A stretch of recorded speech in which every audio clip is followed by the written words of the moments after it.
ನೀವು ಇಲ್ಲಿ ತನಕ ಬಂದಿದ್ದೀರಾ ಅಂದರೆ ನಿಮಗೆ ಪೀಕ್. ನಾನು ಕೊನೆಗೂ ಒಳಕಲ್ ತೀರ್ಥ ಹತ್ರ ಬಂದೆ. ನಾನು ಇಲ್ಲಿ ತನಕ ಬರ್ತೀನಿ ಅಂತ ನಾನು ಅನ್ಕೊಂಡೆ, but it's all worth it. ನಾವು ಮನ್ಸಲ್ಲಿ ಏನಾದರೂ ಅಂದ್ಕೊಂಡು ಕೆಳಗಡೆ ಕೈ ಹಾಕಿದಾಗ ನಮಗೆ ಆ ನೀರು ಸಿಕ್ಕರೆ ನಾವು ಅಂದ್ಕೊಂಡಿದ್ದಾಗತ್ತೆ ಅಂತ ಇಲ್ಲಿರೋ ಜನರ ನಂಬಿಕೆ. ಗೈಸ್ ಬನ್ನಿ ನೋಡೋಣ, ನನ್ನ ಕೈಗೆ ನೀರು ಸಿಗುತ್ತಾ ಇಲ್ವೋ ಅಂತ, ನಾನು ಪುಣ್ಯವಂತನೂ ಇಲ್ವೋ ಅಂತ, ಅಥವಾ ನಾನು ಅಂದ್ಕೊಂಡಿದ್ದಾಗತ್ತಾ ಇಲ್ವೋ ಅಂತ ನೋಡೋಣ. ಲೈನಲ್ಲಿ ಬರ್ಬೇಕಪ್ಪ, ಆ ಕಡೆ ಬನ್ನಿ. ನಾ ಇಲ್ಲಿ ತಗೊಂಡೋಗ್ಬೇಕಂತ ಇಲ್ಲ, ಲೈನಲ್ಲಿ ಬರ್ತೀನಿ ಏನಿಲ್ಲ ಇಲ್ಲ.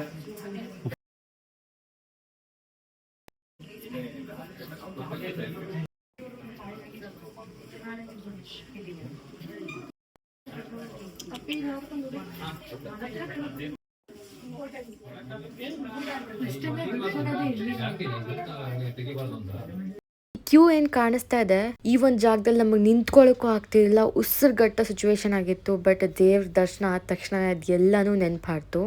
ನನಗೆ ಈ ಕ್ಯೂ ನೋಡಿ ಆಲ್ರೆಡಿ ಕ್ಯೂರಿಯಾಸಿಟಿ ಬಿಲ್ಡ್ ಆಗಿತ್ತು, ಏನಪ್ಪ ಇದೆ ಇಷ್ಟೊಂದು ಜನ ಇಲ್ಲಿ ನಿಂತ್ಕೊಂಡಿದ್ದಾರೆ ಅಂತ. ಅಲ್ಲಿ ಫೋಟೋಸ್ ವಿಡಿಯೋಸ್ ಅಲಾವ್ ಇರಲಿಲ್ಲ, ಬಟ್ ನಾನು ಹೇಗೋ ತಗೊಂಡೆ.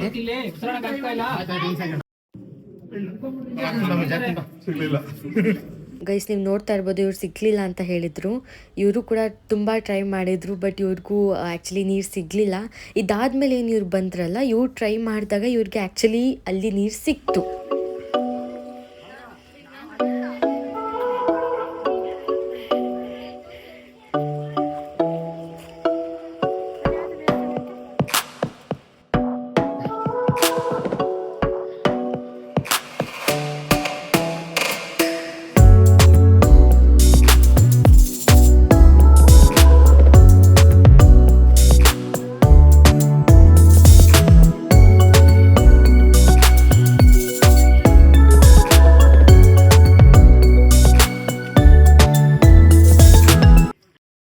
It's all worth it. It's all worth it. ನಾನಿವಾಗ ಬಂದಿರೋದು ಕುಂಭಾವತಿ ತೀರ್ಥ. ಅಗಸ್ತ್ಯ ಋಷಿಮುನಿಗಳು ಇಲ್ಲಿ ತಪಸ್ ಮಾಡ್ತಿದ್ರಂತೆ. ಆವಾಗ ಇವ್ರಿಗೆ ಒಂದು ಪವಿತ್ರವಾದ ನೀರಿನ ಅವಶ್ಯಕತೆ ಇತ್ತಂತೆ. ಆ ನೀರು ಸಿಗಲಿಲ್ಲ ಅಂತೆ. ಆವಾಗ ಇವರು ಮಹಾದೇವನಲ್ಲಿ ಪ್ರಾರ್ಥನೆ ಮಾಡ್ಕೊಂಡ್ರಂತೆ. ಆ ಸಮಯದಲ್ಲಿ ಮಹಾದೇವ ಬಂದು ತನ್ನ ತ್ರಿಶೂಲದ ಸಹಾಯದಿಂದ ನೀರು ಬರೋ ಹಾಗೆ ಮಾಡಿದ್ರಂತೆ. ಅದಕ್ಕೆ ಇದನ್ನು ಕುಂಭಾವತಿ ತೀರ್ಥ ಅಂತ ಕರೀತಾರೆ. ಶಿವಗಂಗೆಯಲ್ಲಿ ನಿಮಗೆ ಎಲ್ಲ ಥರದ ಹಿಸ್ಟ್ರಿ ಸಿಗುತ್ತೆ. ಆದರೆ ನಾನಿಲ್ಲಿ ನನ್ನ ಒಂದು ಸ್ವಂತ ಎಕ್ಸ್ಪೀರಿಯೆನ್ಸ್ ಹೇಳ್ಕೊಳಕ್ಕೆ ಬಂದಿದ್ದೀನಿ. ನಿಮಗಿಲ್ಲೇನು ಸ್ಟೆಪ್ಸ್ ಕಾಣಿಸ್ತಿದೆ ಅಲ್ಲ, ಇದು ಸಿಕ್ಕಾಪಟ್ಟೆ ಕಷ್ಟ ಇದೆ ಗೈಸ್. ಅದರಲ್ಲಿ ಬೇರೆ ನಾನು ಬರಗಾಲಲ್ಲಿ ಹೋಗಿದ್ದೆ. ಏನು ಕೇಳ್ತೀರಾ ನನ್ನ ರೋದನೆ, ನಾನು ಫುಲ್ ಬಟ್ಟೆನೇ ಗಲೀಜಾಗಿಬಿಟ್ಟಿದೆ. ಆ್ಯಕ್ಚುಲಿ ನನ್ನದೇ ತಪ್ಪಿರೋದು, ಬಿಕಾಸ್ ನಾನು ವೈಟ್ ಕಲರ್ ಹಾಕ್ಕೊಂಬಂದಿನಿ. ಟ್ರೆಕ್ಕಿಂಗ್ ಯಾರಾದರೂ ವೈಟ್ ಹಾಕ್ಕೊಂಬರ್ತಾರಾ ಗೈಸ್? ನಾನು ಹಾಕ್ಕೊಂಡು ಹೋಗಿದ್ದೀನಿ. ಲೈಫಲ್ಲಿ ಒನ್ ಟೈಮ್ ವಿಸಿಟ್ ಮಾಡಬೇಕು ಅಂದರೆ ಅದು ಶಿವಗಂಗೆನೇ ಅಂತ ನಾನು ಹೇಳ್ತೀನಿ. ಬಿಕಾಸ್ ನೀವು ಪ್ರತಿಯೊಂದು ದಾರಿಯಲ್ಲಿ ನಿಮಗೆ ಒಂದೊಂದು ಎಕ್ಸ್ಪೀರಿಯೆನ್ಸ್ ಆಗುತ್ತೆ. ನಿಮಗೆ ಗೊತ್ತಿಲ್ಲದೆ ಇರೋರನ್ನ ನೀವು ಮಾತಾಡಿಸ್ತೀರಾ, ದೂರ ಎಷ್ಟಿದೆ, ಇನ್ನೂ ಎಷ್ಟೊತ್ತು ಹೋಗಬೇಕು ಅಂತ ಕೌಂಟ್ ಮಾಡೋಕ್ಕೆ ಸ್ಟಾರ್ಟ್ ಮಾಡ್ತೀರಾ. ಅದೆಲ್ಲ okay guys, but the actual experience ಇರೋದೇ ನೀವು ಒನ್ಸ್ ಪೀಕ್ನ ರೀಚ್ ಮಾಡಿದ ಮೇಲೆ. ಅದು ನನ್ನ ವಿಡಿಯೋದಲ್ಲಿ ಮುಂದೆ ನಿಮಗೆ ತೋರಿಸ್ತೀನಿ. ನಾನಿಲ್ಲಿ ಸುಮಾರು ಸಲ ಬಂದಿದ್ದೀನಿ, ಆದರೆ ಪ್ರತಿ ಸಲ ಬಂದಾಗಲೂ ಅರ್ಧ ದಾರಿಯಲ್ಲೇ ವಾಪಸ್ ಹೋಗಿದ್ದೆ. ನೀವೆಲ್ಲರೂ ನಂಬ್ತಿರೋ ಬಿಡ್ತೀರೋ ನನಗೆ ಗೊತ್ತಿಲ್ಲ. ನಾನು ಈ ಸಲ ಹೋಗಿದ್ದು ವಿಡಿಯೋ ಮಾಡಬೇಕು, ನಿಮಗೆಲ್ಲರಿಗೂ ತೋರಿಸ್ಬೇಕು ಅಂತಲೇ ನಾನು ಹೋಗಿದ್ದು. ಆ್ಯಂಡ್ ಈ ಸಲ ದಾರಿ ತುಂಬ ಕಷ್ಟ ಇತ್ತು ಗೈಸ್. ಲೈಕ್ ನಾನು ಲಿಟ್ರಲಿ ಮನ್ಸು ಮಾಡಿದೆ ಹೋಗಲೇಬೇಕು ಅಂತ.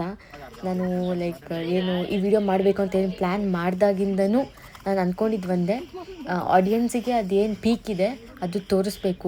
ನಾನು ಏನು ಹೇಳೋಕ್ಕೆ ಪ್ರಯತ್ನ ಪಡ್ತಿದ್ದೀನಿ ಅಂದರೆ, ಆ ಜಾಗದ ಮಹಿಮೆ ನೀವೆಲ್ಲರೂ ತಿಳ್ಕೊಬೇಕು ಅನ್ನೋದೇ ನನ್ನ ಮನಸ್ಸಲ್ಲಿತ್ತು.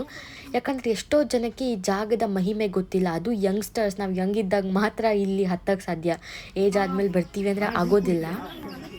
ಒಂದು ಪ್ಲೇಸಲ್ಲಿ ನನಗೆ ಹೇಗಾಯಿತು ಅಂದರೆ, ಕೋತಿಗಳೆಲ್ಲ ಬಂದುಬಿಟ್ಟು ನನ್ನ ವೇಲೆಲ್ಲ ಎಳೆಯೋಕ್ಕೆ ಸ್ಟಾರ್ಟ್ ಮಾಡ್ತು. ಸೊ ನನಗೆ ಫುಲ್ ಭಯ ಪಟ್ಕೊಂಡು ಕಿರ್ಚಾಡ್ಬಿಟ್ಟೆ.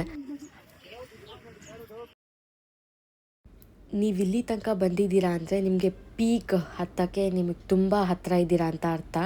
ಸೊ ನೀವು ಕಾಣಿಸ್ತಾ ಇರ್ಬೋದು, ಅಲ್ಲಿ ಹೋದ ತಕ್ಷಣವೇ ಕೈಲಾಸ ಬಾಗಿಲು ಅಂತ ಕಾಣಿಸುತ್ತೆ. ಈ ಪ್ಲೇಸ್ ಬಗ್ಗೆ ತುಂಬ ಹಿಸ್ಟ್ರಿ ಇದೆ, ಬಟ್ ನಾನಿಲ್ಲಿ ಹಿಸ್ಟ್ರಿ ಹೇಳೋಕ್ಕಿಂತ ನಾನು ಮೇನ್ ಹೇಳೋಕ್ಕೆ ಬಂದಿರೋದೇ ಇಲ್ಲಿ. ನನ್ನ ಪ್ರಕಾರ ಇದು ನಿಜವಾದ ಕೈಲಾಸ ಬಾಗಿಲು ಅಂತಲೇ ಅನಿಸುತ್ತೆ. ಯಾಕಂದರೆ ಅಲ್ಲಿ ಹೋದ ತಕ್ಷಣ ನಿಮಗೆ ಅರ್ಧ ದಾರಿ ನೀವು ರೀಚ್ ಆಗಿರ್ತೀರ. ಅದರ ಜೊತೆಗೆ ಸ್ಟೆಪ್ಸ್ ಆಕಾರ ಕೂಡ ಇಲ್ಲಿಂದ ಬೇರೆ ಬೇರೆ ಥರ ಶುರು ಆಗುತ್ತೆ.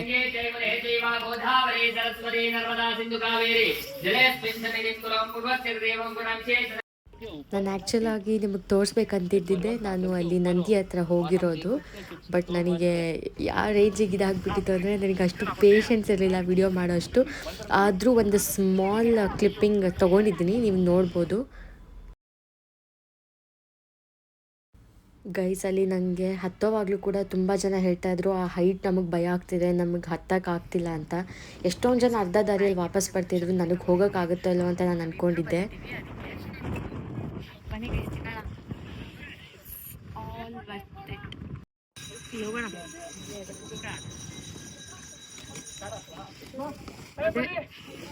ಶಾಂತಲನ ಯಾವ ಪಾಯಿಂಟ್ ಇದೆ? ಶಕುಂತಲಾ ಪಾಯಿಂಟ್ ಏನೋ ಇದೆ.